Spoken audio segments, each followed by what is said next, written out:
ফের বাংলা বিনোদন জগতে শোকের ছায়া। চলে গেলেন বাংলা টেলিভিশন ইন্ডাস্ট্রির জনপ্রিয় ব্যক্তিত্ব বাবজি সান্যাল।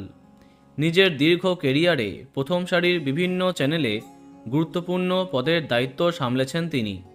খবরের জগৎ থেকে টলিউড, টেলিভিশন ইন্ডাস্ট্রি সমস্ত জায়গায় তার অবাধ বিচরণ ছিল।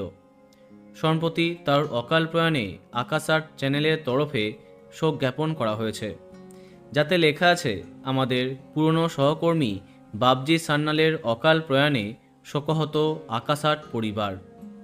কিন্তু কি হয়েছিল তার? মঙ্গলবার সকাল 10টা নাগাদ তার বাসভবনে মৃত অবস্থায় পাওয়া যায় তাকে। পুলিশ ঘটনাস্থলে পৌঁছালে জানা যায় বাবজি একাই থাকতেন। এক প্রতিবেশী তাকে অচেতন অবস্থায় রান্নাঘরের পাশে পড়ে থাকতে দেখে।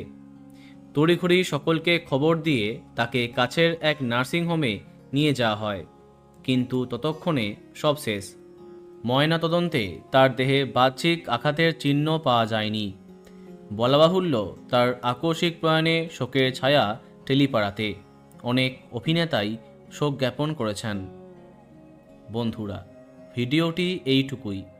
বাংলা বিনোদনের অন্যান্য আরও খবর পেতে সাবস্ক্রাইব কারেন্ট পজ।